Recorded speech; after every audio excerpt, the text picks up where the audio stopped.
So that kind of frames it, like what our challenges are, and we have to go into these things without putting our bias into our interpretation. That's kind of what I wanted to say there. So we're going to go through a bit here, and I'm going to talk about in the core. This is from the core that we have the wireline data for, that we're actually going to do our frac model on, that we used to build the frac model. And it's really just to highlight some of the challenges we have. So, if we talk about the sonic tool again, the sonic tools respond to not only fluids and minerals, but bedding, and this kind of just shows the variance that we see. And this is in this one well.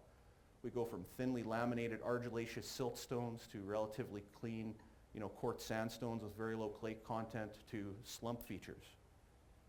And when you start seeing slump features and bedding that's near vertical, well, what's the acoustic response? What should the slowness value be in that? And how do we repair it? The reality is it's really tough, how these can put artifacts into a frac model where it'll predict a fracture barrier that's not real. So is it real, is it not? Do you use the sonic, do you not? It's all dependent upon what bedding you have. Fracturing, like again, the acoustic tools especially respond to discontinuities in the rock. So fracturing in here, in this particular well, it's very fractured. We're going to talk about a number of different fracturing regimes that are in place, but we have oblique, open fractures that are lined, in this case, by dolomite, or we think dolomite. We also have bed parting. So as they pulled the core out, the bed's parted and you ended up getting horizontal discontinuities in the rock.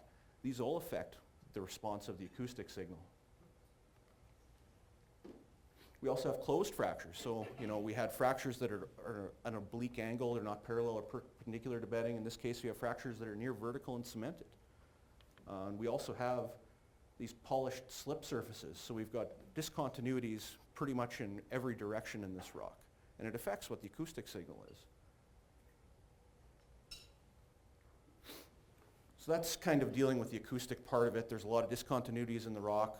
It responds not only to the mineralogy, but to the hole and to the fractures.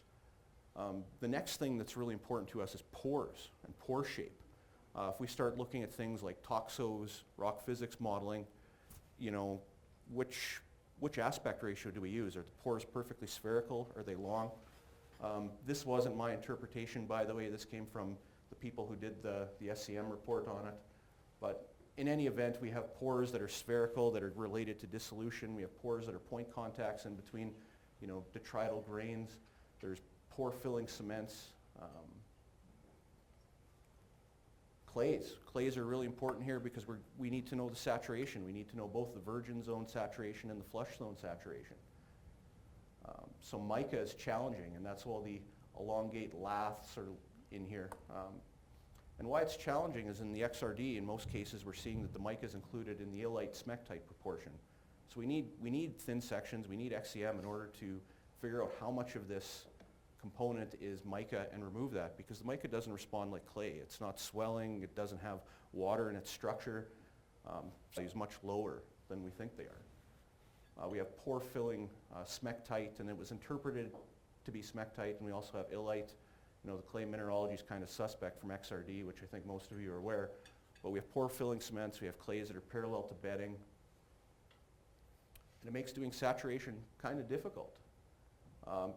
As far as mineralogy goes, there's anhydrite, there's gypsum, there's pyrite, marcasite, anchorite, or iron-rich dolomite. There's an incredibly complicated mineral assemblage in this reservoir. So where that kind of leads us when we get to the end is the complicated mineralogy, the presence of pyrite. We start looking at laminated beds. Saturation becomes difficult, and what makes it even more challenging is how much invasion do we have in the rock. So there was a great talk given by Mark Buston at the IHS Montney Innovation Day earlier this year. We had some great examples just showing how much invert imbibes into the core and how much it changes what your core saturations are. So we're left in a lot of cases where if we want to do a fluid substitution, what's actually in place and what did we start with? It makes it challenging. And this well, the one we're going to look at, it's even further complicated by the fact that they drilled with brine until they got to the top of the Doig.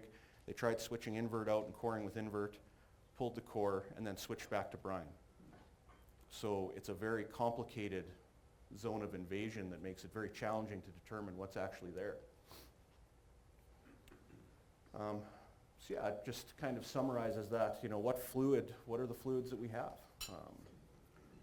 So when we want to look at, hydrocarbon correcting the bulk density, compressional, and shear values for calculating our rock moduli, if we know we need the brine saturated values, how do we brine correct them if we don't know what's there?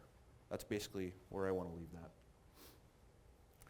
And finally, the last kind of complication that we're going to see in this, and this comes from a project I recently started working on.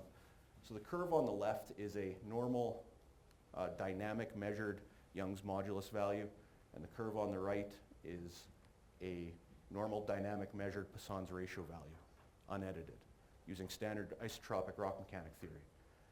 And the triaxial stress test data in both these cases plots higher than them. So all the rock moduli that we're using, or all the math that we're using to calculate static moduli are going to push these values lower.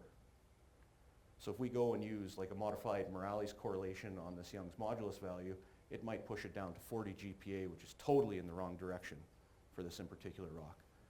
So are we seeing errors in the tool measurements, or what's causing this? I don't have the answer, but it just makes our life challenging.